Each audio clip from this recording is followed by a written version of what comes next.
নমস্কাৰ, এটা নতুন মিনি ব্লগলৈ আপোনালোক সকলোকে স্বাগতম আৰু সকলোকে মোৰ ফালৰ পৰা মহাশিৱৰাত্ৰিৰ বহুত বহুত শুভেচ্ছা।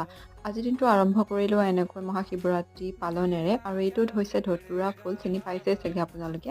আৰু এয়া আমি ঘৰতে প্ৰথমে মাহ হালধিৰে শিৱ বাবাক এনেকৈ গা ধুৱাওঁ। আমি প্ৰত্যেক বছৰে গা ধুৱাওঁ এনেকৈ। আচলতে আমাৰ এভাগ মূৰ্তি আছে শিৱ বাবাৰ, সেইকাৰণে আমি এনেকৈ অকণমান ঘৰতে যিখিনি পাৰোঁ সামান্য নিয়মেৰে তেওঁক পুজিবলৈ বা শ্ৰদ্ধা কৰিবলৈ চেষ্টা কৰোঁ, যাতে অনেক ভুল ভ্ৰান্তি হ'ব পাৰে বাৰু। যিয়ে নহওক, মায়ে এইখিনি এনেকৈ ধুৱালে। তাৰপিছত এয়া গাখীৰ ফুল তুলসীৰে তেওঁ গা ধোৱাখিনি সমাপ্ত কৰিলে।